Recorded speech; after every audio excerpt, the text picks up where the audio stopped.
So after testing the thermal failsafe yesterday and it failed to disconnect, you'll notice that the side that melted was the negative side, not the positive. The positive side looks fine, the epoxy is perfect, but it did not disconnect. If this actually did its job, there would be no fire.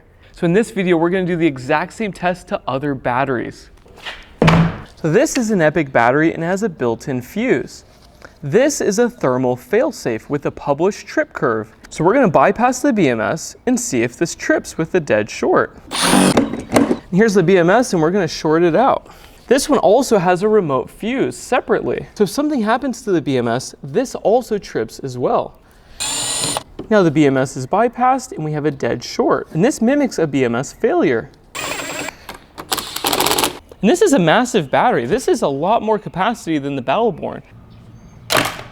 And look at that, it disconnected current. That's what a fuse is supposed to do. Let's try this test again. So here's a new fuse, and it has very low resistance. And for this test, we're gonna watch it happen in real time. 3, 2, 1.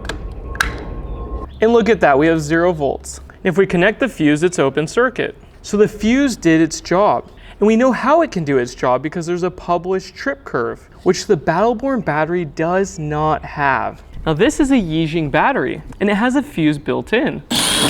The price per watt hour of these batteries is ridiculously cheap, and even this has that protection feature. So we've got 13 volts, and we just need to short out this BMS. Actually, we could connect the cable right here. We have 13 volts and very low resistance. This is a really big battery. 3, 2, 1. Oh, it worked. This is how a fuse is supposed to work. This one did not work. This did not disconnect current.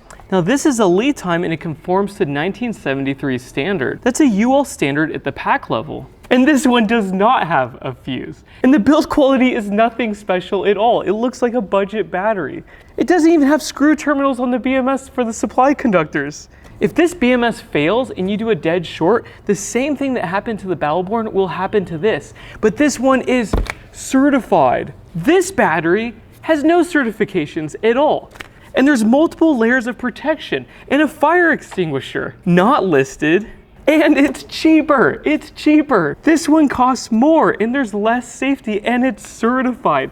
It's so ridiculous. I've said this a million times and it's on my website, but add a terminal fuse if you don't want this to happen to cheap budget batteries. That will not prevent over or under voltage, but if you get over current like a short, at least you have some protection.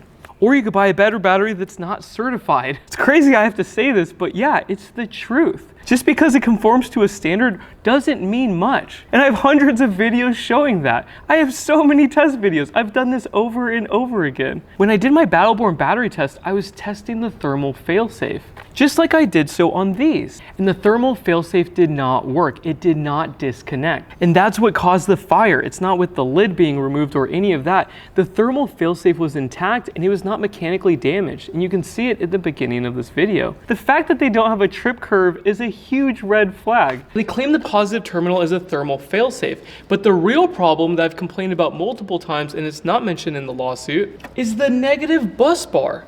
These connections are loose. And on the first battery I cycled, this whole thing melted. And in my test yesterday, the negative side melted.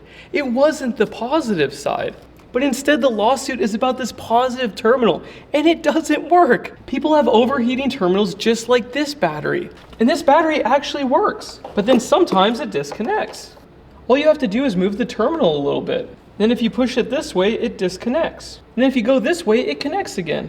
And I can even pull 83 amp hours from this battery. It still works. But the terminal gets really hot. It doesn't disconnect. And the terminal looks perfect. Look at it. There's no cracks and there's no damage, but the thermal failsafe is not working. And they advertise this as a safety feature, and I've proven multiple times that it doesn't work. Nothing I'm doing is special.